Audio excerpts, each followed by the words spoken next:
오늘 본문의 말씀을 가지고 다윗처럼 감사합시다.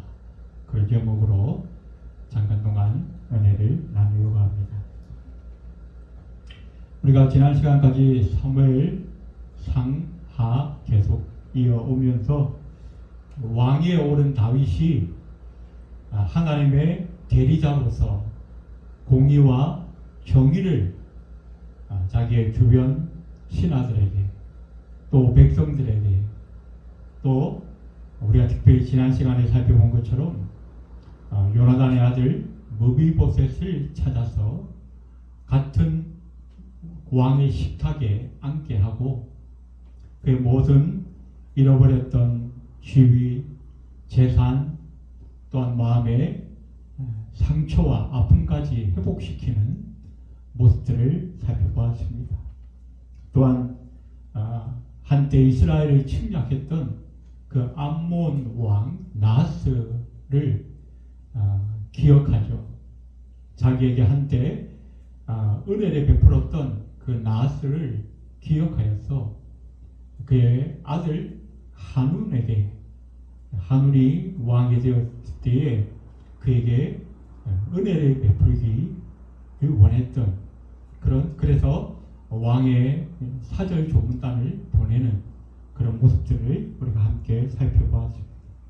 이렇게 하나님의 대리자로서 세워진 왕으로서의 사명을 잘 감당하고 수행하는 다윗의 모습을 우리가 지난 시간까지 쭉 살펴보았습니다. 오늘 우리가 추수감사절을 맞이하면서 다윗이 하나님께 고백했던 최고의 시편, 전 세계 모든 사람들이 가장 사랑하는 시편 중에 하나인 시편 23편의 말씀을 오늘 우리가 좀 살펴보려고 합니다. 오늘 1절에 보시면 다윗은 이렇게 고백합니다. 여호와는 나의 목자시니 내가 부족함이 없으리로다. 여기 부족함이 없다라고 하는 그 히브리의 원어를 보니까 로 에우사르 이렇게 앞에 로라고 하는 것은 부정어 영어의 not을 의미합니다. 그래서 부족한 것이 없다. 부족한 것이 없다.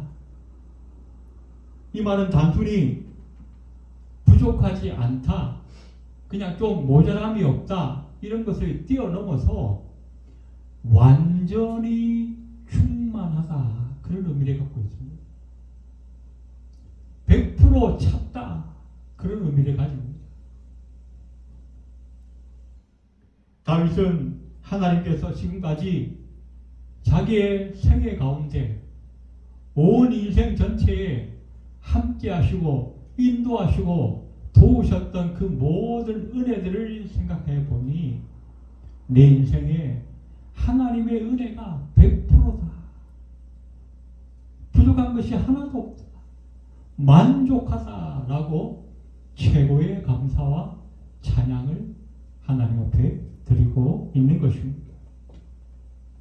오늘 우리는 추수감사주일을 맞이하면서 이 다윗이 하나님 앞에 온 생애를 통해서 체험했던 그 헤세드, 그 은혜에 대해서 어떻게 감사하고 있는가, 어떻게 찬양하고 있는가를 좀 살펴보면서 몇 가지로 은혜를 나누려고 합니다. 첫 번째로 우리가 보게 되는 것은 이 다윗은 푸른 풀밭과 쉴 만한 물가로 인도하신 하나님께 감사를 드렸습니다. 오늘 2절에 보니까 그가 나를 푸른 풀밭에 누이시며 쉴 만한 물가로 인도하시는도다. 다윗은 어린 시절에 목동의 삶을 살았죠. 그래서 이 자기의 인생과 자기 인생을 인도하신 그 하나님을 목자와 양의 비유를 들어서 설명하고 있다는 것입니다. 우리가 요즘 여러 가지 매체를 통해서 또 인터넷의 정보를 통해서 잘 알고 있습니다. 이 양이라고 하는 것은 자기 스스로 생존할 수 없는 존재입니다. 스스로 생존할 수 있는 그런 능력이 전무한 동물이라는 것입니다. 생존을 위해서 어떻게 합니까? 먹이를 찾아야 합니다. 가만히 있으면 누가 갖다 주는 게 없죠. 먹이를 찾아다녀야 되고, 또 먹고 난 다음에 적당히 쉬어야 되고, 또 때로는 천적이 와서 공격하거나 위협하게 되면 그것을 방어할 수 있는 그런 능력도 있어야 살아남을 수 있는 거죠. 그런데 이 양에게는 그런 것이 아무것도 없어요. 또한 이 양은 인간에게 잘 길들여지지가 않는다는 거예요. 자기 욕심대로, 자기 고집대로, 자기 생각대로만 해요. 다른 목사님의 설교를 한번 들어보니까 재미난 비유를 들었어요. 우리가 서커스 단에 보면 여러 가지 동물들이 나오잖아요. 그게 말도 나오고 또 심지어 맹수인 사자나 호랑이도 나옵니다. 그런데 서커스 단에 양이 나오는 경우는 없다는 거예요. 무슨 말이냐면 양은 인간의 의지대로 길들여지지 않는 동물이라는 거예요. 말을 안 듣는다는 거예요. 또 TV 영상에서 보면 이 들소나 초식 동물들이 자기의 먹이를 찾아서 이렇게 행진하고 이동하는 것들을 보게 됩니다. 그런데 이 양은요, 시력이 너무 약해. 불과 한 1, 2m 앞에를 보지 못한다는 거예요. 그래서 먹이가 어디 있는지를 보지도 못하고 가지도 못한다는 거예요. 막 그냥 이리 갔다가 저리 갔다가 헤맨다는 거예요. 그래서 양은 스스로 이게 먹이를 찾을 수 있는 능력이 없어요. 또 양은 누워서 잘 쉬지도 않아요. 우리가 그 네이버나 인터넷에 검색해서 이렇게 양의 이미지를 찾아보면 대부분 양은 서 있지 누워 있는 양은 별로 없습니다. 왜 그러냐면 양은 겁이 많다는 겁니다. 겁이 너무너무 많아요. 양은 배가 부르지 않으면 눕지 않습니다. 주변에 다른 동물들이 있으면 눕지 않습니다. 바람이 시원하게 불지 않으면 눕지 않는다는 거예요. 때로는 벌레나 파리나 이런 것들이 와서 얼굴에 앉거나 등에 앉거나 이러면 눕지 않는다는 거예요. 조금만 불편해도 눕지 않는다는 거예요. 또 양은 뭐예요? 주변에 다른 동물들이 자기를 와서 이렇게 잡아먹으려 하면 방어할 무기가 없어요. 어떤 동물은 날카로운 발톱이 있거나 또 강한 이빨이 있거나 또 아니면 도망이라도 빨리 쳐야 되는데 양은 뚱뚱하고 다리는 짧아요. 그래서 잘 도망가지도 못해. 그래서 어떻게 해요? 이 양에게는 생존을 위해서 반드시 목자가 있어야 한다는 것입니다. 그런데 이 다윗은 온 우주를 창조하시고 섭리하시는 그 하나님께서 자기의 목자가 되어 주신 것에 대해서 먼저 감사하고 있다는 것입니다. 그리고 이전에 보니까 그가 나를 푸른 풀밭에 누이시며 쉴만한 물가로 인도하시는도다. 이 목자가 양에게 하는 최선의 행위는 뭐예요? 먹이우고 마시우기. 쉽게 다르게 얘기하자면 안식을 제공하는 것입니다. 아까 말씀드린 것처럼 이 양은 겁이 많아서 잘 눕지 않는다고 그래요. 배가 조금만 고파도 눕지 않아요. 환경이 조금만 불편해도 눕지 않아요. 그런데 오늘 다윗은 뭐라 그랬어요? 여호와는 나의 목자이신데 그 목자가 어떻게 한다고요? 푸른 풀밭에 눕게 하신다. 양이 눕는다는 건 뭐예요? 모든 피로가 다 채워졌다. 배부르게 먹고 시원하게 마시고 주변의 환경도 안락하고 나를 괴롭히는 아무것도 없다는 거예요. 그때만 이 양은 눕는 거예요. 그런데 우리 하나님은 우리로 하여금 그렇게 편안히 눕게 하시는 목자시라.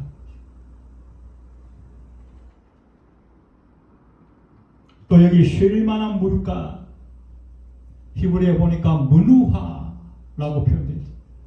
이 문우하라고 하는 것은 아주 잔잔하게 흐르는 물가를 말하고 있어요. 양은 겁이 많아서 물살이 좀 세게 흐르면 근처에 가지를 못해요. 겁이 많아서. 앞에 물을 보고도 그 물을 마시지 못하는 거예요. 겁이 나니까. 그래서 목자들은 옆에 있는 돌들을 여기저기 막아 주어가지고 그 물이 잔잔하게 흐르게 해서 이 양들이 물을 마시도록 유도한다는 것이죠. 물 하나 마시는 것도 제대로 할 수 없는 게 이 양이라는 거예요. 도와주지 않으면 할 수 없어요. 또 이 양은 눈이 잘 보이지 않기 때문에 그 물이 오염된 물인지 썩은 물인지도 모르고 막 입에 갖다 댄다는 거예요. 그래서 어떻게 해요? 양이 항상, 이 목자가 항상 살펴줘야 돼. 살펴줘. 물 하나 마시는 것도, 풀 하나 뜯어 먹는 것도 항상 목자가 챙겨주고, 입혀주고, 도와주고 해야만 이 양들은 제대로 먹고 마시고 살아갈 수 있다는 것입니다. 그런데 어떻게 해요?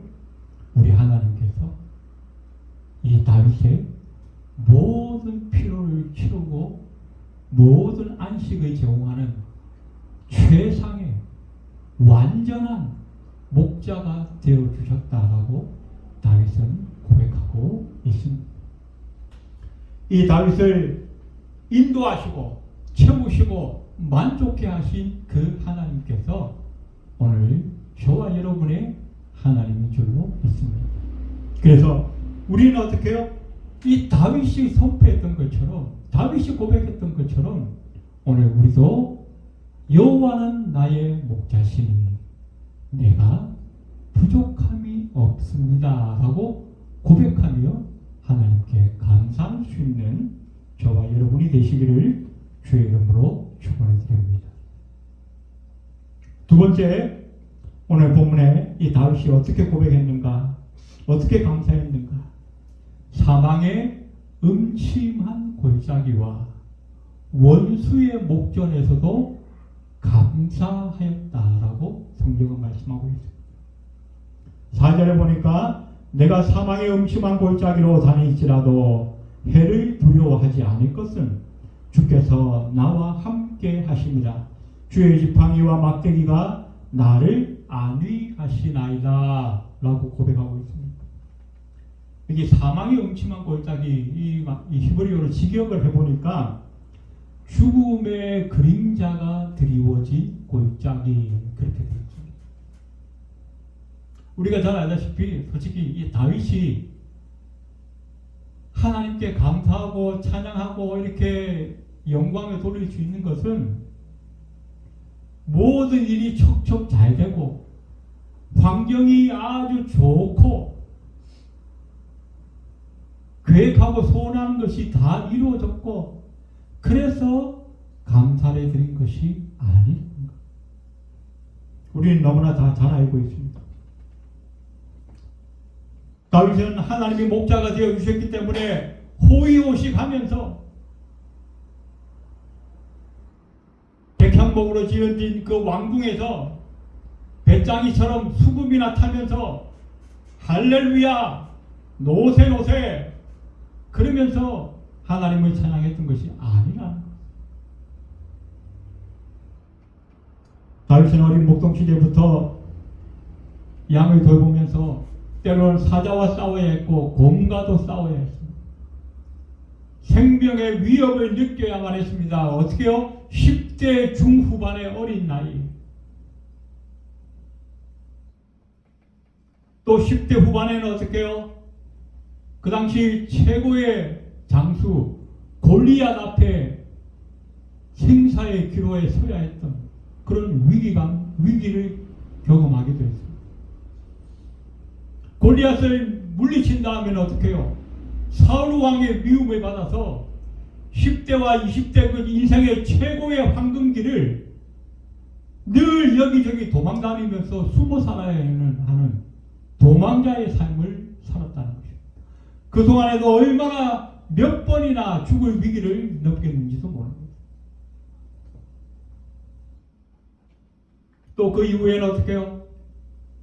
온 이스라엘과 그 주변의 여러 족속들과 다윗은 인생의 절반 이상을 피비린내 나는 전쟁을 치르면서 살았어요. 전쟁에 나갈 때마다 하나님이 함께 하셨지만 전쟁터에 그 나간다는 그 자체가 어떻게 해요? 자기의 목숨을 걸어야 하는 일이죠. 언제 어디서 적의 화살이 날아올지 모르는. 또 나중에 왕이 된 이후에도 그 둘째 아들 압살롬이 헷가닥 해가지고 반역을 일으킵니다. 그래서 나이가 많이 들은 왕이 신발도 제대로 신지 못하고 도망가야 했죠. 그런 살벌한 위기를 경험하기도 했었죠. 이렇게 다윗의 평생은 사실 고난과 어려움과 억울함과 원통함의 연속이었어요. 창세기 47장에 보면 이 요셉의 아버지 야곱이 요셉이 애굽의 국무총리가 되고 나서 어떻게 해요? 자기 식구들을 다 애굽으로 초청합니다. 그때 이 야곱이 바로 왕 앞에 서서 인사를 합니다. 내가 올해 130살인데 아주 험난한 세월을 살았습니다. 야곱은 참 험난한 세월을 살았죠. 그런데 야곱이 그렇게 험난한 세월을 살았던 것은 자기가 잘못했기 때문에 늘 남의 것을 욕심내고 빼앗으려 하고 사기치고 잘못 살았기 때문에 그런 고난이 있었다라고 볼 수 있어요. 그런데 다윗은 어떻게 해요? 그렇게 산 것이 아니에요. 야곱처럼 그렇게 남의 걸 빼앗거나 욕심내거나 훔치거나 하며 살지 않았어요. 오히려 하나님 말씀 앞에 더 신실하게 성실하게 살았어요. 그럼에도 불구하고 다윗의 인생에는 수많은 고난과 고통들이 끊임없이 닥쳐왔어요.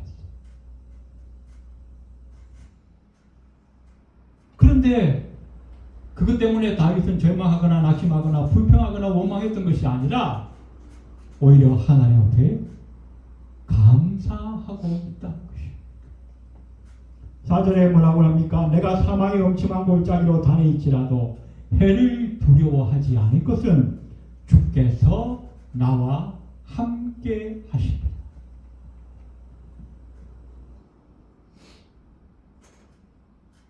주께서 나와 함께 하시면 내가 사망의 음침한 골짜기로 다닐지라도 두려울 것이 없다는 거예요.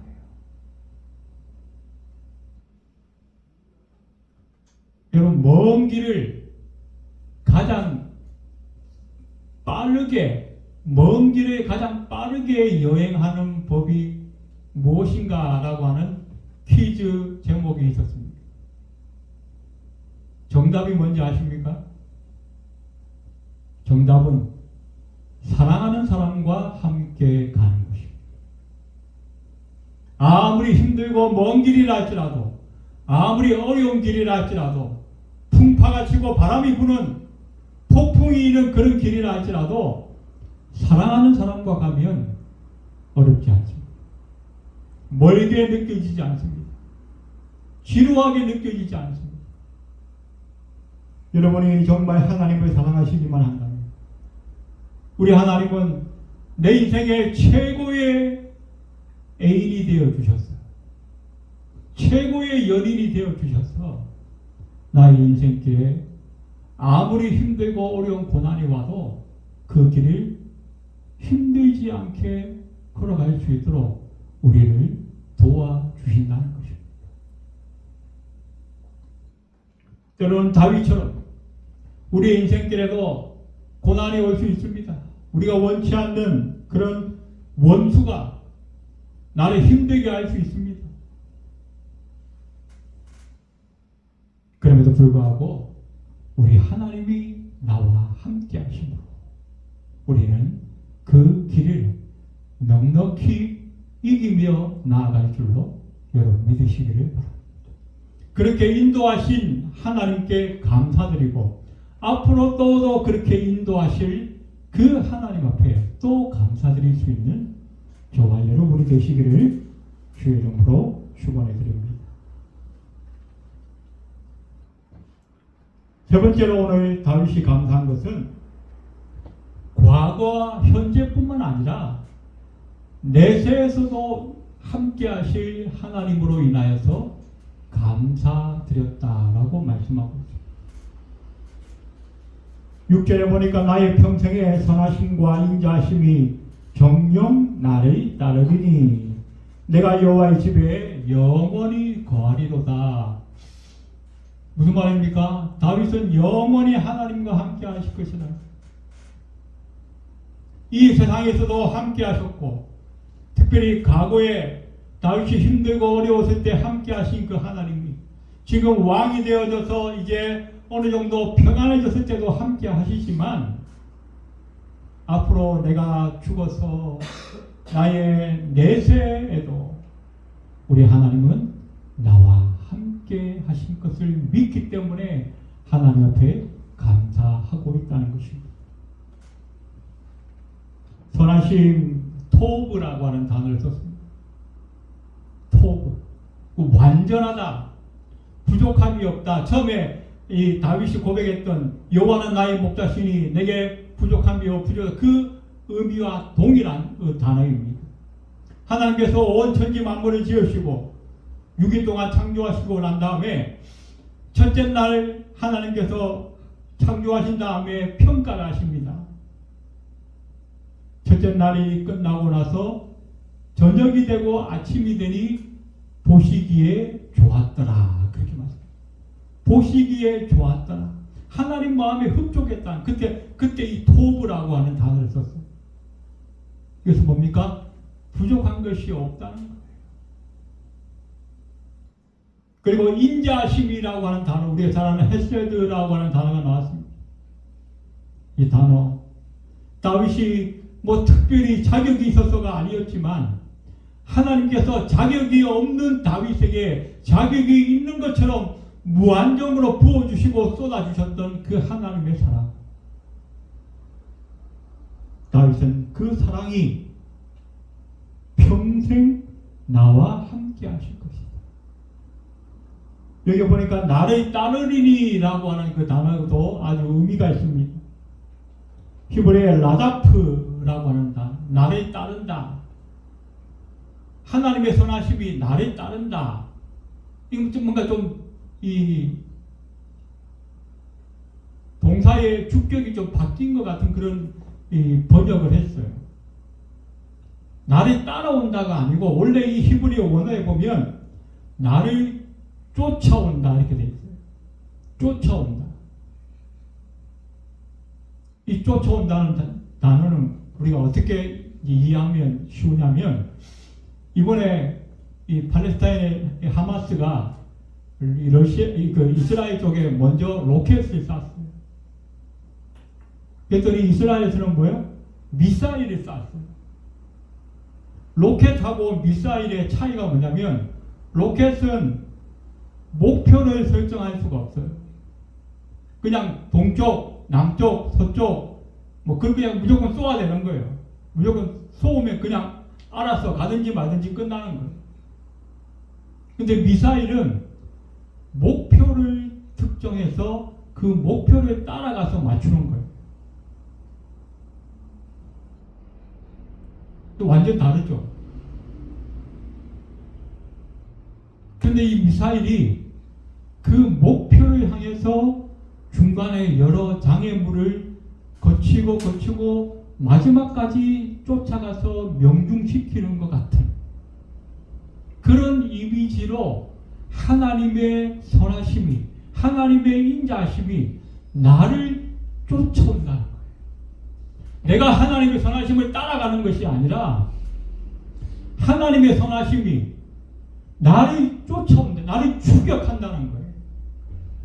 내가 때로는 넘어질 때에도, 내가 때로는 범죄해서 하나님의 낯을 피하여 숨어 있을 때에도, 때로는 내가 실수하고 실패하여서 낙심하고 좌절해서 내 골방 가운데 혼자 숨어 있을 때에도, 때로는 내가 원수의 목전에서 힘들어하고 함정에 빠져서 허우적 될 때에도 우리 하나님의 그 인자하심이 나를 미사일처럼 추격하여 찾아와서 나를 찾아내신다는 거예요. 그리고 나를 일으키시고 나에게 힘을 주시고 나를 도우신다는 거예요. 그렇기 때문에 어떻게 해요? 하나님이 없는 사람들과 하나님이 있는 사람들은 완전히 다른 거예요. 그 삶 자체가. 하나님 믿는 사람들은 어떻게 해요? 내가 넘어지고 싶어서 넘어질 수가 없어. 내가 실패하고 싶어서 실패할 수가 없어. 왜? 하나님의 인자하심이 마치 레이더에 포착된 것처럼 나를 찾아내시기 때문에, 나를 찾아오시기 때문에. 그래서 다윗은 어떻게 해요? 원수의 목전에서 내게 상을 베푸시는 그 하나님, 내 잔을 풍성하게 채우시는 하나님. 영어에 보면 full over, 내 잔이 넘치나이다. 그런데 너무나 감사한 것은 그 하나님의 인자하심이 이 세상에서만 나를 따라다니는 것이 아니라 저 하늘나라에 가서도 영원히 나와 함께 하실 거예요. 그래서 기독교는 어떻게 해요?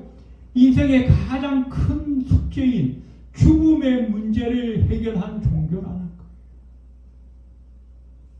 모든 인생들이 가장 두려워하는 게 죽음 아닙니까? 이 죽음을 두렵기 때문에 이 세상에서 때로는 사기도 치고 몹쓸 짓도 하고 심지어는 남을 살인하기도 하고 전쟁을 일으키기도 하는 거 아니에요? 그런데 우리 기독교는 어떻게 해요? 이 죽음의 문제를 해결한 종교.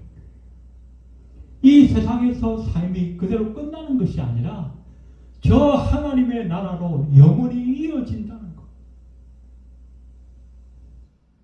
오늘 다윗은 바로 그것을 고백하고 있다는 것입니다. 이 세상에서 그저 잘 먹고 잘 살고 편안하게 행복하다가 끝나는 것이 아니라 저 하나님의 나라에 이르기까지, 거기에 이르렀어도 그 이후에도 영원히 우리와 함께 하시는 그 하나님의 인자하심으로 인하여서 우리는 하나님 앞에 감사할 수밖에 없는 존재라는 것입니다. 이제 말씀을 정리하겠습니다. 오늘 우리는 추수감사 예배를 드리면서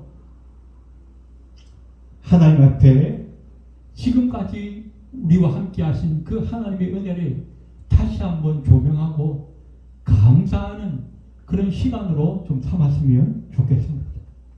수많은 고난과 때로는 우리가 원치 않는 환난들이 있었다 할지라도 수시로 우리를 이끌어내시고 인도해내시고 우리를 푸른 초장으로 맑은 물가로 인도하셨던 그 하나님 앞에 감사하는 저와 여러분이 되시기 바랍니다.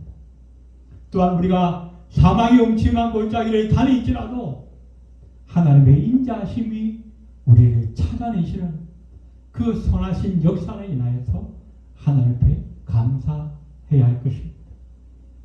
어떠한 상황에서든지 우리를 추격하고 우리를 찾아내고 인도하시는 그 하나님의 선하심이 이 세상에서뿐만 아니라 저 하나님 나라에서도 영원할 것으로 인하여서 우리는 오늘 다윗처럼 온 마음으로 하나님 앞에 감사하며 경배할 수 있는 저와 여러분이 다 되시기를 주님의 이름으로 축원드립니다. 기도드리겠습니다. 고마우신 하나님, 다윗이 고백한 것처럼 여호와는 나의 목자시니 내게 부족함이 없는 것을 고백합니다. 다윗이 고백한 것처럼 여호와의 선하심과 인자하심이 정녕 나를 따를 것이며 내가 하나님의 집에 영원히 거하리로다라고 오늘 우리가 고백하기를 원합니다. 이 고백으로 인하여 하나님께 감사하기를 원합니다. 우리의 삶으로 이어져서 내일부터 한 주간 하나님께 감사하며 살아갈 수 있는 우리의 삶이 될 수 있도록 주님 축복하여 주옵소서. 예배를 마치고 돌아가는 발걸음 위에도 함께하여 주옵소서. 예수님의 이름으로 간절히 기도드리옵나이다. 아멘.